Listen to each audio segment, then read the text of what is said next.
Welcome to Diversity Conversations, where we engage in thought-provoking dialogue to identify leadership solutions to today's most challenging conflicts.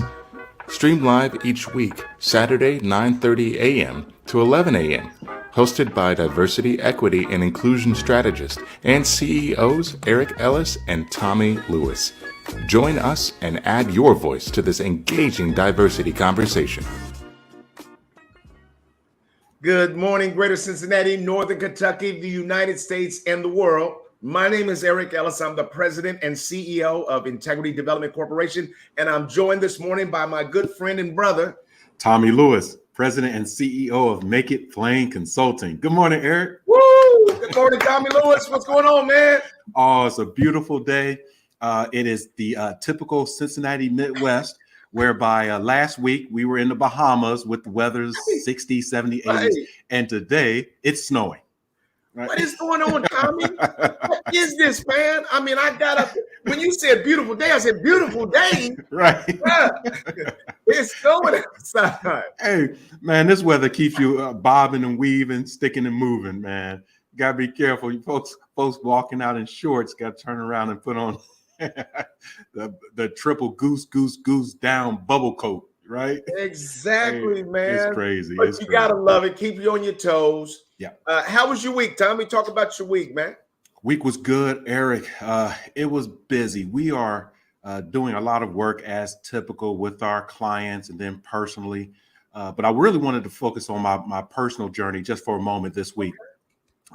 Eric, just really working on the health, drinking the water. Thank you, Eric. Drinking a lot of water, Yes, trying to sir. stay away from the caffeine, by way of pop and things like that. Right. Excellent. Trying to eat healthier, and just being mindful of what I do when I wake up, the initial stretching, some calisthenics, and then also with as I transition to lay it down for the evening, continue with the prayer and some more stretching and some trying to level set my energy, Eric.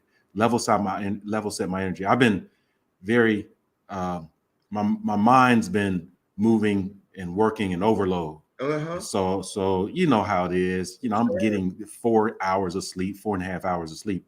But now I'm just resting my mind, getting my mind at peace, going to the movies, doing what I enjoy, and then allowing myself to reboot for the next day and the next week. Tommy, you don't know how good that makes me feel, man. I am grateful to hear that from you. And I know that that's the journey that I've been on. And I think, Tommy, maybe I thought the exercise and fitness thing was cute with my wife and daughter. It was a nice, change of pace. Mm-hmm. It was good to keep it going for 3 months. That's nice. But I could see that we were about to, because of the difficulties of our lives and our jobs, if we weren't careful, we were about to slip back into, okay, maybe we don't have to do this. Mm. And then your mind is quietly saying, you know what? This is hard. When's the second wind supposed to kick in? None of that was happening. So I missed a couple days in 1 week. And Tommy, I could see that my body started saying, if you giving up, then we're going to give up. Yeah. And I started saying, hold up. You mean if I don't continue working out, the quality of my life, my mobility mainly, is not going to be as positive as it needs to be. Tommy, I'm beginning to try to get off of some of those medications. Okay. Trying to get off of them. And the only way to get there, Tommy, is by exercise and diet. Yes, sir. You got to do both. So now, yesterday, you know what I was dreaming of? Carrots and broccoli. I was literally planning in my mind how I was going to get these carrots and broccoli. I meant to get them on the way into the office today. Steam up that broccoli, throw a little ranch sauce in them, and give me some little bags, little grandma bags. hey, Eric, I know our guy T. Cooley. I know he's clowning you right now. I know he's clowning you. No doubt. I would keep you posted on how long that lasts. But I'm telling you, man, I am too committed, Tommy. And I'm going to throw that prayer in there. See, I feel like I'm talking to God all day. At least he's talking to me. Yes, Eric, what are we doing? You know, so at least God is talking to me all day. But I believe that those pieces, the older we get, Tommy, we recognize that they're a necessity in our lives, man. It's not a luxury. It's not something that you can just do when you want to do. Brother, we got to be working on ourselves because the enemy is out there for sure putting in the work. Come on. And it's silent work that is really tearing us down personally and not allowing us to be our full selves. So I love the conviction that you have around personal fitness, well-being, time for prayer, and just really focusing inward, and then taking time with movie and the entertainment, things like that. Kudos to you, man. So I'll say this, Eric, because I know you're going to tee us up with our special guest for today. But as we started the show today, and as God is always a part of this show, we're talking about health. Right. And I know this personally, and you know, folks, that when it comes to the stresses of finances, money, it sometimes impacts us internally. When we are mismanaging money, or we don't have enough, or at least we think we don't have enough, or any of those stressors, we take that in, and it becomes later, it becomes a heart attack, right, hypertension, right, high blood pressure. Right. We start to fall back, in our body. It simply accepts that energy of not having enough, not being enough. And some of it is our concern or mismanagement, and maybe lack of understanding and education around money and finances. That's right. So all of this always ties into one another. And again, I'm excited. I had a blessed opportunity to chat very briefly with our special guest in the backstage area, and looking forward to chatting more. Excellent. We're going to bring onto the stage Carl and Michelle Jarman. Carl and I have known each other for 40 years, and we have went to high school together. Well, he was behind me a number of years, but we've known each other for all those years. And he's a phenomenal person, cares deeply about the community. He's a tremendous coach, and his wife and he have this organization, this company called Jarman Financial Group. And so I think they're going to have to come in one at a time when they're talking. Let's ask Brooke, see if we can do something there, man. We can expand this a little bit more. Right. Yeah, because we'd love to be able to give them full space so that they can occupy the same space at the same time. But Carl, why don't you just introduce yourself, talk about who you are, how we've been connected over the years, and then your wife, and then how you and your wife met, and how long you all have been together, and the like. There we go. Yes. Now. That's good. That's good. First of all, we want to thank you both for having us as your guests today. We couldn't be more honored and thankful for the opportunity. Eric, Eric and I have known each other, forever. And actually, Eric is a little bit older than I am. Absolutely. And so he was a guy that, we all looked up to. My group of guys that I hung around with, and I still hang around with the same guys. And actually, his brother, Wendell, is one of my classmates. Wendell and I grew up together, and again, been knowing each other for 40 plus years. And Eric has just been, he's been that guy that's, like I said, always been that guy that we've looked up to, just not only from his success, but just he's just a great guy. And everybody that knows Eric knows that Eric is just that guy, right? When you see him, he's full of energy, always just a walking book of knowledge. Eric is just, he's always been that guy that, again, has been a mentor figure for me. As a matter of fact, he and I met about a week ago. And man, I mean, I came home and told my wife how just inspired and replenished I was. As Eric mentioned, I am a high school basketball coach, and also have my own AAU organization where, I'm pretty. Mama, keep working on him now. You keep working on him. If you like he ain't listening, call me. Yeah.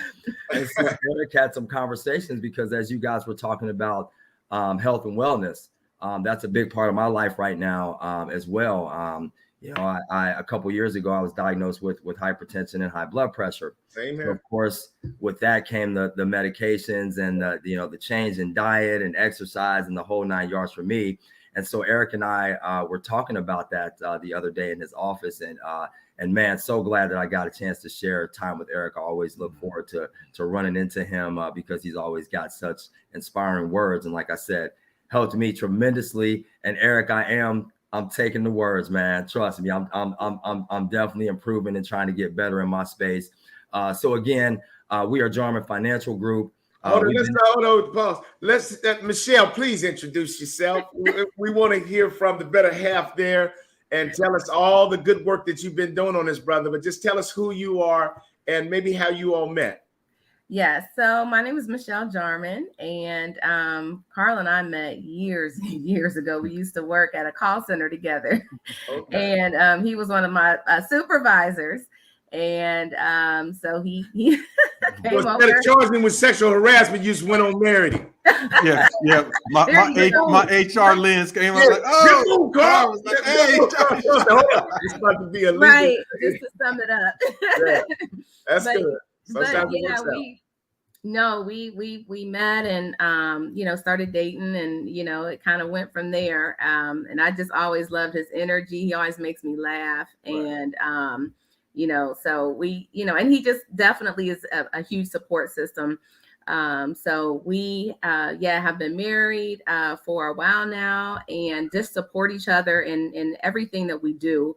Definitely keep God, first in our lives. And, we are just, in different phases of our life now where we're rediscovering our purpose.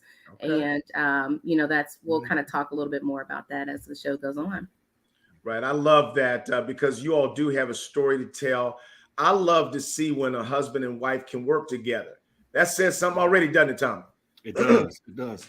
And we experience, the ability to work with our wives, our spouses rather, as well as those challenges, right? That thin line between the business and the person or the personal and that love, right? Yeah. So it's sometimes a challenge, but it's great to see that both of you are doing it and doing it well. Right. Because Tommy and I, when you do the kind of work we do, you get a lot of kudos about, because people see you almost on a stage. Mm-hmm. And God won't just let me just take all the praise without saying, hold on. No. I'm a real person with feet of clay. And if you got any questions, check in with my wife. People love it when we train together because she just go in on me sometimes. And people are like, yeah. I'm like, what is all of this? Why is everybody always cheering for her when she get a couple points in on me? But God knew, and Carl, I know this is true with you. God knew he had to bring somebody in our lives to complete us. Oh, yeah. Somebody sometimes to put us in check, and that's just a blessing. It doesn't feel like a blessing when you're going through it. It really is. And Michelle, I heard that in Carl's voice. The love and respect that he has for you is what he's sharing when you're not around. I definitely, I feel it. He's my partner. He's my partner in everything. And so I wouldn't have it any other way. Good. Well, Carl, why don't you open up, man, and kind of just tell us a little bit about you all's business and how long you all have been in business. And then we can start just taking each specialty area and really talking about that. Because I would say to our community, and we have a community of people that watch us every Saturday morning, I want you to be feel free to join in if you have questions that relate to all things financial, with credit and looking at retirement and things like that. Any of those kind of things, feel free to weigh in with questions. Carl, why don't you go ahead and introduce us to y'all's firm? Good. Again, we are Jarman Financial Group. We've been in business 5.5+ years. The reason that we got started is life happened, right? So some years back, life happened. We ran into some financial difficulties ourselves. And was over our means a little bit, and had to take a step back and go seek help. We saw that, hey, we were coming in a bad period in our life, and we said, hey, we got to do something about this. So we took a time out and we went, and like I said, we sought help. We got that help, saw the improvement in our overall financial portfolio with our credit and our finances. And we just thought, you know what, we can share this information with so many people within our community. There's so many people in the community that need help, but just don't have the resources to get that help. And with my wife being a teacher by trade, and me working in corporate America for 27 years, and also myself being a coach, we said, what better way, right, to share our talents with our community than to be able to teach finances. Okay, I'm gonna take a time out every once in a while. So I want you to sometimes we have to slow this down for the audience. Mm-hmm. So you all are in a situation where you're seeing some financial challenges and difficulties. Mm-hmm. And literally all of us have been there. You're out there in the water of life and bubbles are coming up. Mm-hmm. Now, a lot of times people you see them out there until the last bubble has come up, they just got drowned. So how did you all make the decision that, and the Bible talks about, why sit ye here and die? You got to get up and how did you all make that decision that we're not just going to keep pedaling backwards, but we're actually going to seek help? Because I think many people may be there, especially with COVID-19 and all the things that we've been going through. How did you all collectively get to not just arguing with each other about this situation, if that happened, but how did you get to the point where you said, we got to take this in our own hands and take some action? Yeah, so I think for us it was just acknowledging that, because we both made great incomes, salaries, but we were living above our means, and we were not saving like we should. And we were focusing on things that really weren't important, when we look back. And so when we were looking at even our children, that always puts it in perspective. And at the time, my daughter was getting ready to go off to college. And because we weren't doing what we should have been doing with our credit and finances, our credit scores did suffer. And it was a point where we said, hey, what if we need to sign for a loan for our daughter to go to college and we get denied, how would that look, and, it's like, it takes a time where you have to just really be responsible, be mature, and, financially mature. And so we, had that conversation, and we're just like, we're not going to just keep spinning the wheel, and going in circles. We're going to, definitely make a change, and so that we can do what we need to do for ourselves and for our family. And so that was kind of the turning point when we just kind of sat down and was like, let's, really put this on paper and let's take some action, see where we go and how it helps us. Right. And Tommy, I'm going to ask you to jump in here. Tommy, can you relate to that? I mean, this notion of us sometimes having the money, but sometimes living above our means. And is that almost parallel with what you're talking about in terms of this change that you've made, even in our health? And that same change sometimes is needed in the way we deal with our finances, isn't it? Yeah, absolutely. And I'm very interested in hearing if, hearing some tips and techniques that folks could consider as they look at their finances, not only from a credit perspective, but also just from a spend perspective. Yeah. And I'll just share very briefly, my entire life, I've been blessed with certain special skill sets to always make money. Right. And it's not an incredible amount of money, but I've always been able to make money. And I've always had this special skill set of spending money without regard. Right. I will spend. And so what that looks like is having the family over and relatives. Hey, let's go out to eat on me. Right. And then the bill is $550. I'm balling for a minute. Right. And I got to work extra hard to pay that back for the week. Or vacations, things like that, without really properly planning for success. And then, Eric, as I close, I hear some other sometimes bad advice such as you only live once. And I internalize the you only live once as I need to get it and spend it right now. Right. But then God blesses me with another day. And I'm like, oh, I spent it yesterday. And he's like, boy, you listen to the wrong, you listen to the wrong people. Right. So now I want to shut up here because I need to listen. We're doing pretty well personally and professionally, but I think that the bubble's going to burst, and I want to be prepared. Just like what was said around, can I sign off on a loan, right, for a house or college or whatever the case may be. But yeah, I definitely have experience. Yeah. All right, it's back to you all to just start us there with how you help people to think about money. So if you guys, think back, financial literacy or finances aren't taught in our schools. They just aren't, right? It's something that's not offered, not seemed or not deemed important, right? And so I think, for us, we had to go, you know what? We need to have a plan around this thing. You got to have a plan. When you're talking about finances, you better have a strategy and a plan set in place, or else things will just fall apart. Okay. And so in seeing that, we knew that we had to have a plan. We didn't have a plan. We would just spend money, a lot of material things, which is where a lot of us, make that mistake, right? Cars and homes and clothes and jewelry and traveling, right? And you get caught up in that and it becomes a habit. So what we had to do was say, time out, right? Get a plan together, speak to some experts in that area, right? That could provide the knowledge for us that we needed.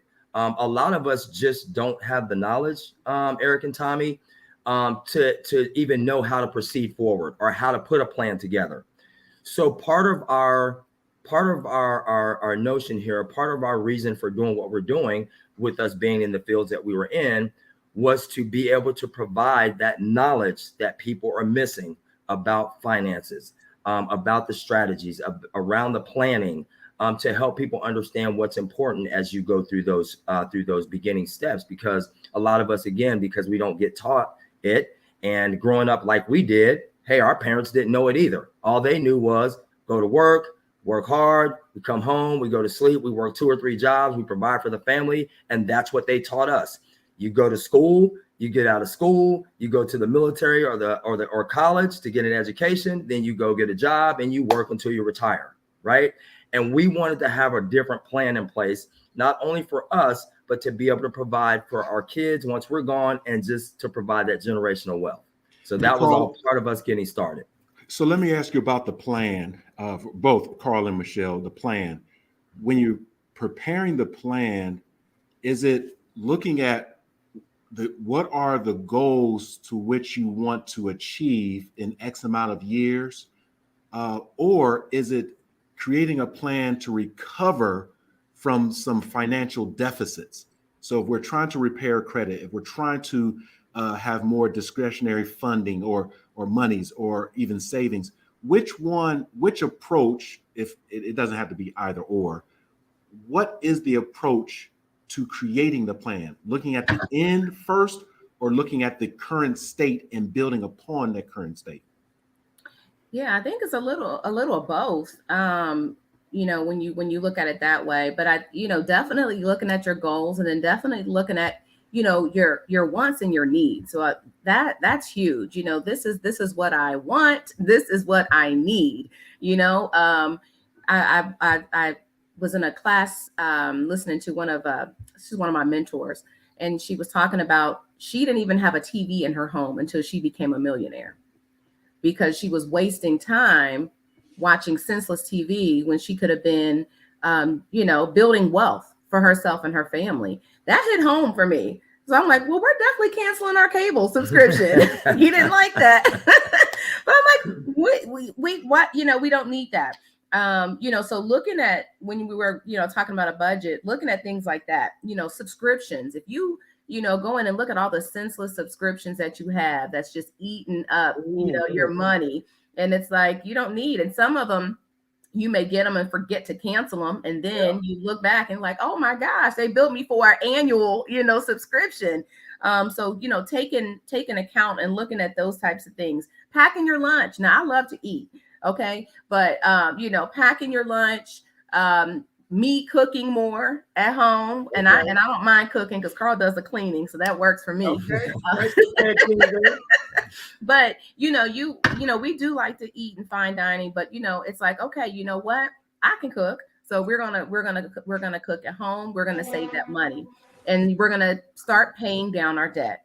So looking at different places, printing off your statement from your bank account, highlighting things that are wants that you can eliminate. So starting there was huge for us. And then even if you do go shopping, you know what? Now I like to wear nice things as well, but I shop at the Goodwill too. You can come up at the Goodwill. Right. He doesn't like that. Right. Clearance is my favorite word in shopping. No, I like to shop. I mean, a lot of men don't want to admit it, but I like to shop too. But I've spent a lot of time in Burlington Coat Factory and Ross Dress for Less, and I enjoy that. I think we've got a question from our community too. So why don't we go ahead and bring that up? Terry Cooley. From Terry Cooley, my question is, what is the best way to improve your credit? And also, is a CPN number legal and good use to improve your credit? So speaking about credit, so what I would say, just kind of going back just a little bit, so definitely paying down debt. Okay. Then definitely creating some savings. So you definitely need your emergency fund. You need your short-term savings, long-term savings. Then you definitely need to look at your credit too. That's going to help you save money. Bad credit is expensive. So the best way to improve your credit score, number one, you have to face it to fix it. So you need to get a copy of your credit report. A lot of people don't even know what's on there, and 80% of credit reports have errors on them. So you need to go to annualcreditreport.com. You can go to identityq.com. IdentityQ, it's $1 to enroll. After 7 days, it's $27. So, but you can go ahead and get started, and then you can go ahead and download your credit report and your credit scores to see where you are. Okay. When you're looking at your credit report, you're looking at the names that are on there. Sometimes there's incorrect spelling of names and it's mixed up with someone else's name. You may have several different addresses on there. You may have a number of different employers on there.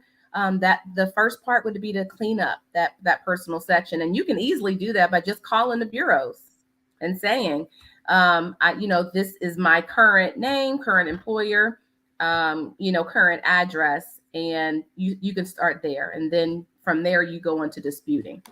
Here's what we find out too a lot, just to piggyback off Michelle, guys, is that we come across so many of our clients that have no idea what's on their credit report. They haven't seen it. We'll ask them, hey, when was the last time you saw your credit report? And they go, oh, I couldn't tell you when it was. Well, if you don't know what's on your credit report to begin with, how do you know what you need to fix?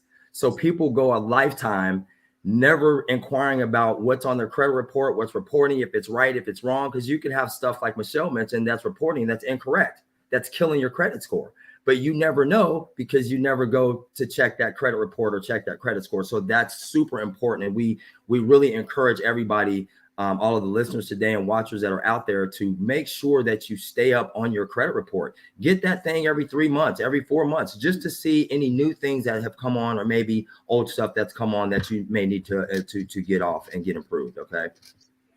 So I'm less familiar with a CPN number. Right. So I believe that's kind of like I believe those are illegal, if I'm not mistaken. Some people use those to get like different trade lines on their credit report. I believe that's what he may be speaking of. You may correct me if I'm wrong, but those are illegal, and so we do not use those.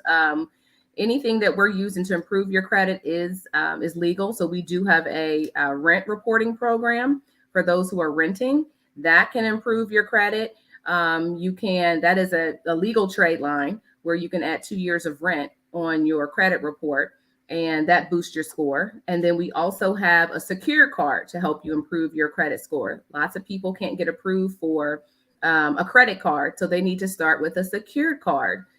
Most secure cards, you have to put down $250 deposit. You can open this card and get started with $10. Now that's not much of, anything to spend, but you can build on that. And then we teach you how to use the card so that you are not hurting your score, but helping it. Yeah, I was just looking here at this CPN number is a credit privacy number, a 9-digit number that's formatted just like a Social Security. And it also can be called a credit profile number. Companies sell CPNs to consumers, market them as a way to hide a bad credit history or bankruptcy. Ugh. Yeah, that's what I figured. Yeah, no, those are illegal. I would stay away from that. That's a good question. Good yes, question. yes. Yeah. So, and I'll throw it back to Eric in just a bit.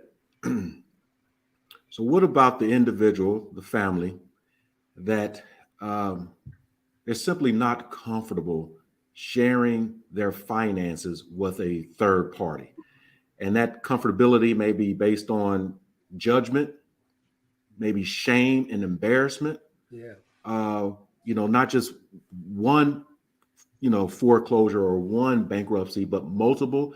It's just, I have never been successful with this thing. And why would I expose myself to this trauma and having someone else in my business?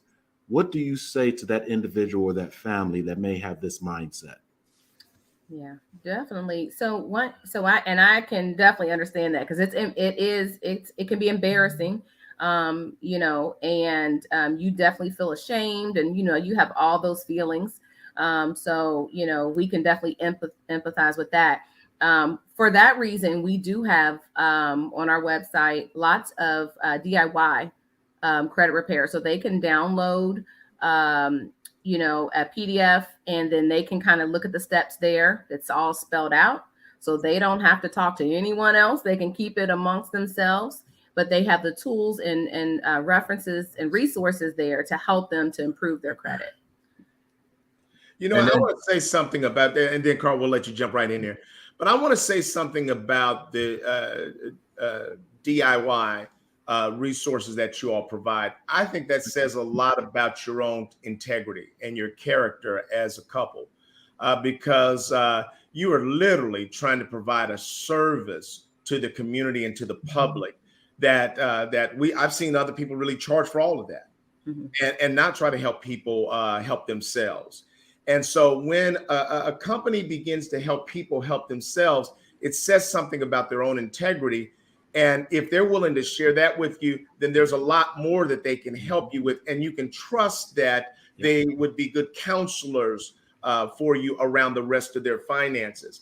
If you see somebody sort of looking bootleg, or they're trying to withhold things or put too much mystery above this, then those are red lights, that the signal to us, because I see a lot of times people get taken advantage of because they're afraid, as Tommy was saying. Yeah. So I think a big part of it too is while you're going through this correction phase, if you will, that you're transparent and you're okay. Like Michelle was mentioning, one of our favorite slogans is, you got to face it to fix it. You gotta face that, you gotta face that music. You know what, honey, it's that time. We got to sit down and replan this thing out. Right. But the one thing I think that helps when you talk about people being ashamed to talk to us is that we open up, we come right out of the gate and share our story. We're not afraid to say, hey, we're experts at this thing. We screwed up. The reason that we're in the position that we're in now is because we had to go through what you're going through. So what better person to help you through your stuff than somebody who's been through your stuff, right? So we really champion ourselves in just being open and transparent. We did a thing for our church, and nobody at our church knew our business. And when we did that, people were, mouths open and eyes big, trying to figure out, well, why didn't we see that? Well, you know what? People are ashamed of that, and they hide that behind the scenes, right? And we're just transparent, and we don't mind sharing our story. We'll share our story with the world, and that helps people to feel more comfortable in sharing their stuff with us and saying, hey, you know what? I do need your help. Can you guys help us? Eric, I've had more than several of our classmates that reached out and said, hey, Carl, you know what? I've been watching you guys, man, and I didn't want to do this. You just don't know how embarrassed I am, but I need your help. Can you help me? And I'm like, absolutely. Don't be ashamed. Let's rock this thing and go.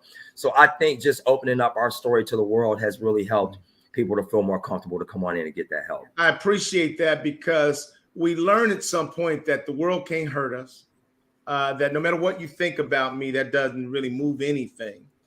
We know that financial challenges is often the first or second leading cause of divorce and people not making it in their marriages. I think Brooke was saying she wanted to share you all's contact information so that people can reach out to you. What are you all seeing in terms of husband versus wife, boyfriend, girlfriend? Who is the most interested in trying to get at repairing the credit? I would say women Okay. definitely take the lead. We have more women clients than men. And then even in marriages or just relationships, the woman's the one who's calling. And then I'll say, well, are you married or do you have a significant other? How is their credit? And they're usually like, not good either, Right. So typically kind of birds of a feather. But, we definitely see women, definitely taking the lead on that. And oftentimes they are, the ones who are charged with, and not in most cases, but with, educating the children. And so, for that reason, we do have partnered with a 501c nonprofit, YFL, Youth and Literacy Foundation, and it teaches the matters of credit and personal finance to our children. And so, a lot of times I believe it's 17 states have adopted, like financial literacy education, but they started in high school. And there's different tools that we can start even at the age of 2 or 3, teaching our children about financial literacy. So they're, a little more well equipped. So that program that we have is phenomenal. We have a lot of parents, who are able to teach their children, and they, because you can't rely on teachers to do it. So It may be part of the curriculum, but you never know if the teacher is really diving in deep to really teach those concepts that's going to really impact families and make a difference. And so that's why we're proud of that foundation. Also offer scholarships. So for our high school seniors, college freshmen, last year our company gave away, was it $400,000 or $600,000 in scholarships. So those types of programs help too, and things that people can do in their households with their children, so we don't have to continue that cycle of children not knowing the basics of financial literacy. And then Eric, as you talk about in the household, right, husband and wife, we suggest and we tell all of our clients, and like Michelle said, the woman will always lead, and we'll ask about, hey, what about the husband? Because what's really important in the household to keep that fire down as you're going through that financial struggle is to do it together, right? Right. We did it together. Michelle was suffering, but I was suffering worse. I had like a 412 credit score. My credit score was terrible. Right. But I was the one saying, oh, no, I'm good. I'll just keep on spending money and I'm good, right? And she was like, dude, no, you're not good. You need help too. Right. And so when I finally came to my senses and said, you know what, maybe my recipe ain't working, right? Bad grammar there, but it sounded good, right? Yeah. It ain't working. So I had to come forward and be transparent and just say, hey, I need help too. And I think doing it like God, in God's terms, being evenly yoked, right? If she's getting it fixed, you might as well get yours fixed, because now we can both do this thing together. Now we're more powerful financially, right? Because we both got our credit in order. We got our plan in place, right? We have a strategy set. We have our goals set. We've written things down. We know what we're doing together. And we did this thing. We went on this journey together. And we're so thankful that God pushed us in that direction for us to do that. But we just suggest do it together. Do it together. If it's tough, do it together. Right. So I want to weigh in here with something. We're going to start brainstorming right now, because I believe that the service that you all provide and the way that you talk about this is necessary for our entire community. And so I want to offer a couple of things. Number one, I'd like to even suggest that my daughter be in contact with you, because I think that we need a whole place for young people to have these conversations. So they're hearing other young people. She's right now working on her financial planning, and she's worked on repairing her credit. And now she's got a budget. She's paying off her student loans right now. And she's assertive around that and excited around that. She sees this power and freedom that she's going to be able to establish in her. And I think that you all are the kind of couple that need to have those places to host those conversations. If you all aren't right now doing this on a regular basis on some social media platform like what Tommy and I are doing, I want to help you all make that happen too, because I think that we need this. Because a lot of times here's the thought that came to mind for me. We think so often about professional athletes that got big paydays and then squandered all that money away. And so the average one of us looks at them and says, I can't believe how irresponsible those athletes are. What? How responsible are you being with the money that you've got? And so I think that all of us could use a place that begins to encourage each other, sort of iron sharpening iron, to make a commitment to this. Because right now, people of color are almost upside down. I mean, it's upside down. We got way more debt than we have, so we don't have any wealth, And so what are you all's thoughts about how we can get the public more engaged with you all, and then clients? Because I think that the value of being a client. So it's one thing to say, okay, DIY, do it yourself. Most people don't have the wherewithal to stick to that. What I've been saying on this show for the last couple months is that my wife, my daughter, and I have now started working together on our fitness. And so 3 mornings out of the week, we get up at 6 a.m. Now, that has been so helpful that we're going at it as a team, because any one of us would quit by ourselves. Mm-hmm. But when you have a team, then it causes you to stay the course. So I think that people need somebody to also help them be accountable. They need to check in with some experts that can sort of look over this with them and encourage them to stay the course. Mm-hmm. You know what, Eric, you mentioned your daughter, and we have a daughter too that right now she's in med school, and we're trying to plan for what does that look like once you're done and all of those things. And when you look at young people, when I was young, we all did it. I'm like, who cares about credit? And my parents would tell me all the time, my mom preached it. Good credit will take you a long way. It'll take you further than cash money. I didn't believe that. Right. So I spent my 20s and 30s just throwing away money, dogging my credit. I didn't care because I said, I got time to do this thing. I hit 40 and went, right? It scared me because I go, I'm way behind. And so I think really, like you said, teaching the young people, getting it to them early, because we didn't have the knowledge, like I said, and the resources to be able to even know what good credit even meant, right? So being able to teach that to the young people and getting them started off on the right foot. As soon as you get out of college, put your plan together, get your goals together, start thinking about investments at an early age, right? So that you're not like me, 40 years old, trying to get your financial portfolio in order, right? So I think that's huge as we talk about that. And you mentioned getting us out on a bigger platform. We do currently do, seminars. We've been to schools and churches, right? Because we want to reach as many people in the community as we can. And any help that you guys can provide us to get us out there more, we ask, hey, do it, because we prayed about this thing and we asked God, hey, God, put us in front of as many people as you feel like we need to be in front of to help our community. And man, sometimes they say, you better be careful what you ask for. Man, God really is doing this thing and has us in front of a lot of different people on different platforms. And so any help that we can get, man, we definitely will take it all. Bring it on. I could definitely see the two of you having a podcast. And really, here's what I envision. And then I'll share this. I know we have a question from Terrence Cooley. And unfortunately, I have to transition here this morning to make an investment academically for one of my sons as well. But what I envision for you all, because I'm sensing this in your energy, your spirit, and your personality, you all do have fun with one another. Yeah.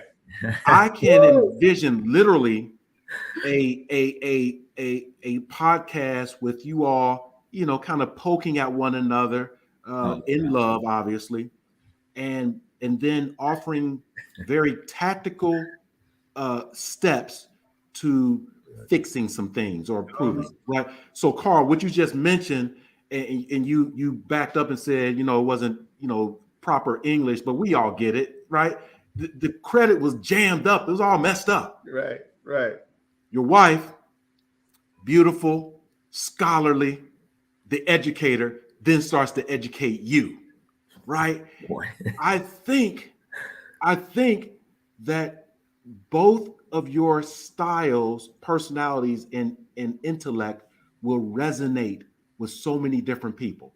Some people lean toward Michelle. Help me out, Michelle. Carl, good looking, he's smart, but I don't want to talk to him. Talk to you. Some folks like Carl, my man, right? Holla at your boy. Right. Because I can't go to the wife because I'm trying to be the breadwinner and things getting jacked up. Plus, she's always asking, and I'm always having to give because I have that pressure. And then you come to me, kind of man to man, if you will. And if you have that podcast, I think the energy will allow people to Eric's point, to have that comfort around this topic that everyone talks about, right? It's money. It's money if we have it or not. And then it's how do we create that mindset? And so as I ask this question, and then I'll transition, Brother Cooley says, how long do bad marks stay on your credit? Right? If you would answer that, I'm going to listen as I transition, but it's been a pleasure to have you all on the show. And Eric, we need to have these folks back. Yeah, absolutely. Have them back. Thank you, Tommy. I love you, man. Thank you. Appreciate it. All those kind words. Yes, indeed. All right. So yeah, how long does it stay in your credit? It can stay on your credit 7 to 10 years. Any derogatory marks, even if you pay it off. So you pay off some of those derogatory marks, it'll still stay on your credit. So it's not guaranteed that it will be removed. So that's a long time, to be suffering with bad credit and to be denied for, whether it be that, mortgage loan, the car, credit card, what have you. So it's a, in your best interest to identify what that item is. If you are in or have the needs or means to pay it, you definitely want to get what's called a pay to delete letter, because you don't want to pay it and then it's still staying on your credit report. You want them to agree, the creditor to agree to remove that, when you make that payment, if that is something that you can do. And then you can always dispute that item, and disputing is a process. So, it takes some time, but we definitely have had success in disputing any negative item. Doesn't matter what that item is. We've bankruptcies, foreclosures, repossessions, child support. We've seen it all.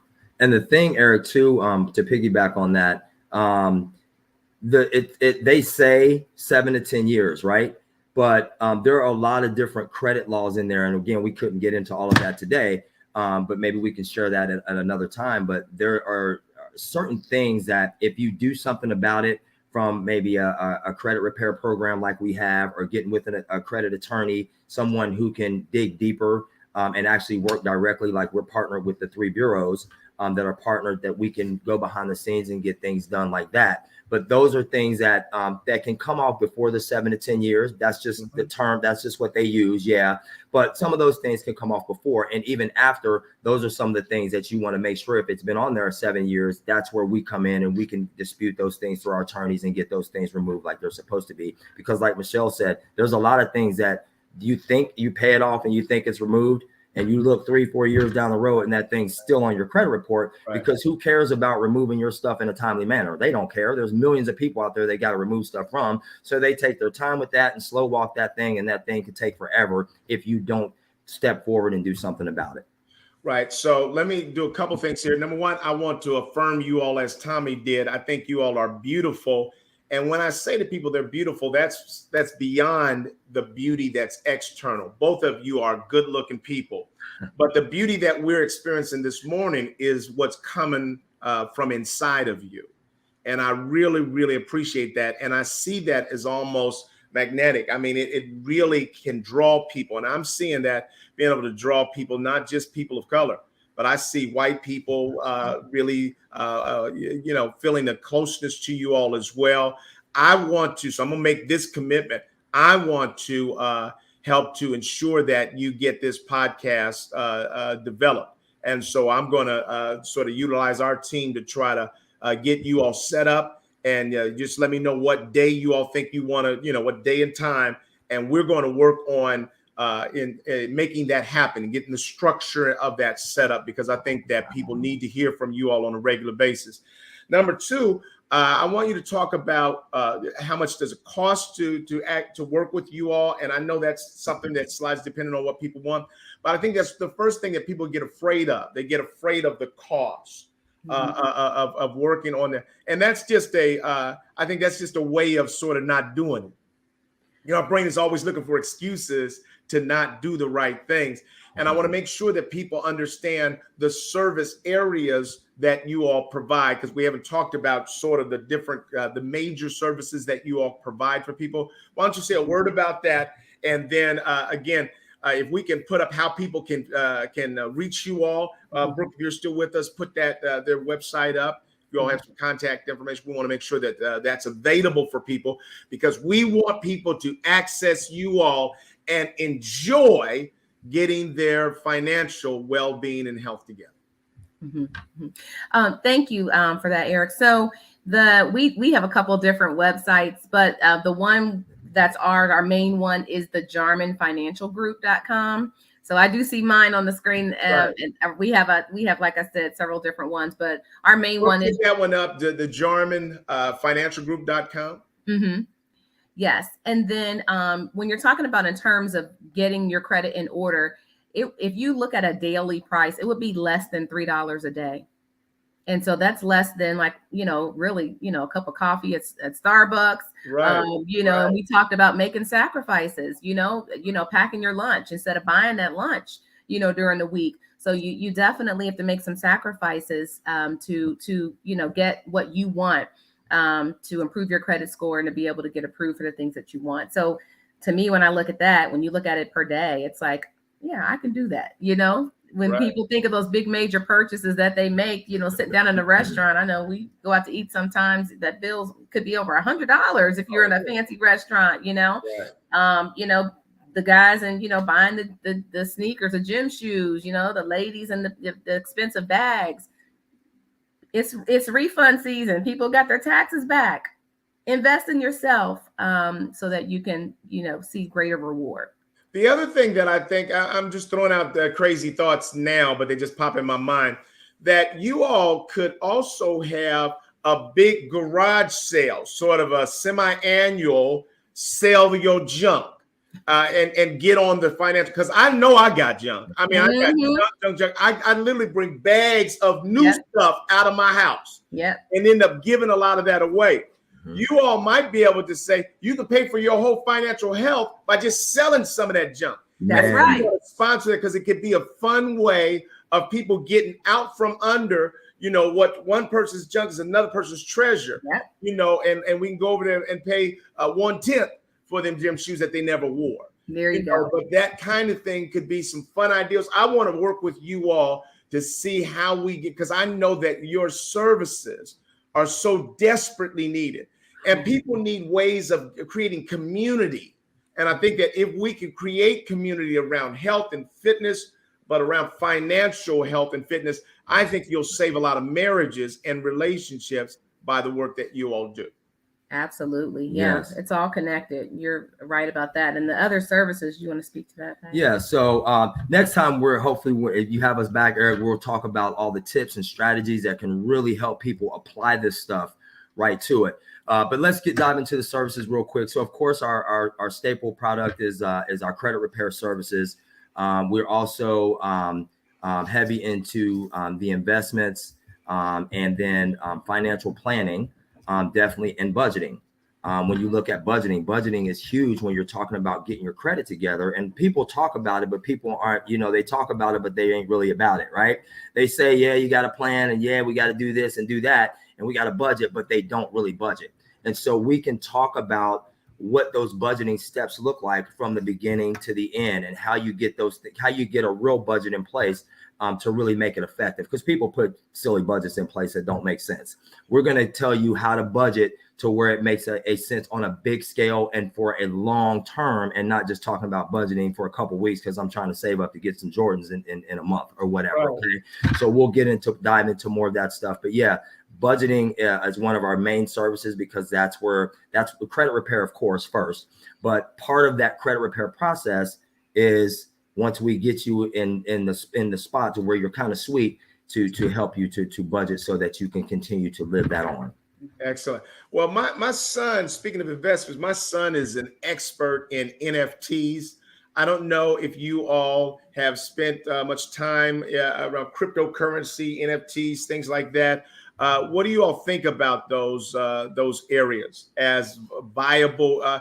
It seems like some people are getting taken, even people that know what they're doing are getting taken advantage of in this new area. So it's a risk. We tell people, hey, cryptocurrency is what it is. Can you invest in it and get a return on it? Absolutely.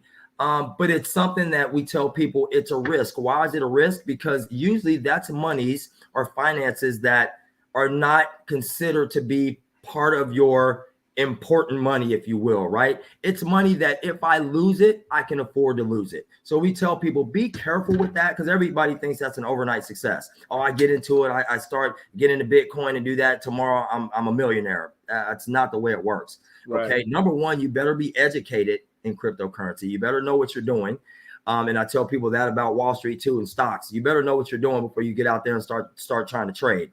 But that's big. You got to have the knowledge. So I suggest to people, get the knowledge first before you jump out there and do that. Okay. And then secondly, make sure you have the funds. When you talk about investment, those are usually monies outside of my everyday, my finances that I need for my bills and things like that. So just make sure before you do that you know what you're doing, and that you have money to invest, and maybe even money to lose. Right. Well, this has been fantastic. I don't know if there's any final comments you all want to make, before we wrap up the session. It's been very informative. The time has just blown by. Both of you are amazing. We appreciate you sharing your story again. And why don't you give them a phone number to your office that they can follow up with you that way as well?